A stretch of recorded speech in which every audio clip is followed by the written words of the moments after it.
शरद पवारांच्या राष्ट्रवादीचे खासदार आज पंतप्रधान मोदींना भेटणार। राज्यातील विविध प्रश्नांसंदर्भात भेट, सुप्रिया सुळेंची माहिती। गाठीभेटींमध्ये काहीतरी शिस्तय, काँग्रेसला शंका, तर कुणीही महाविकास आघाडी सोडणार नाही, संजय राऊतांना विश्वास। मुख्यमंत्री फडणवीस आणि जयंत पाटलांचा एकत्र विमान प्रवास। मुंबई ते कोल्हापूर एकत्र विमान प्रवासामुळे राजकीय वर्तुळात चर्चांना उधाण। संसदेच्या पावसाळी अधिवेशनाचा शेवटचा आठवडा वादळी ठरण्याची शक्यता। FCRA विधेयकावरून खडाजंगी अटळ, वादग्रस्त विधेयक मागे घेण्याची विरोधकांची मागणी।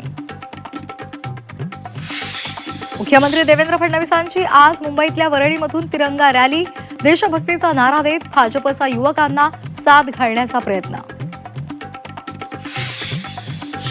मनसे अध्यक्ष राज ठाकरेंकडून रखडलेल्या मुंबई गोवा महामार्गाची पाहणी। महाराष्ट्रात टक्क्यांचं राजकारण सुरू, राज ठाकरेंची घणाघाती टीका, तर सत्ताधाऱ्यांचाही पलटवार।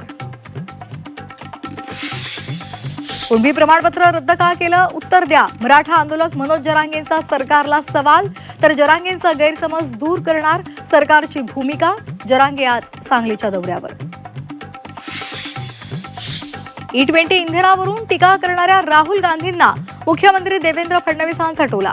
काही लोक आपल्या कारचं झाकण उघडं करतात आणि दाखवतात, त्यांना काय दिसतं, फडणवीसांचा सवाल।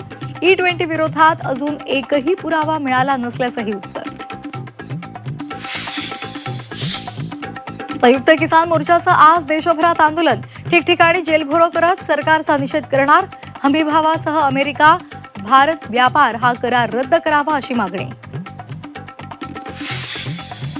एल निनोच्या स्थितीसंदर्भात पावसाला बळ। 13 ते 20 ऑगस्ट दरम्यान राज्यामध्ये पावसाचा जोर वाढणार। विदर्भ, मध्य महाराष्ट्र आणि कोकणामध्ये मुसळधार पावसाचा अंदाज। पावसाच्या विश्रांतीमुळे मुंबईतील 7ही धरणातील पाणीसाठ्यात घट। 7ही धरणांमध्ये 88.70% पाणीसाठा। मुंबईतली पाणी कपात तुर्तास कायम।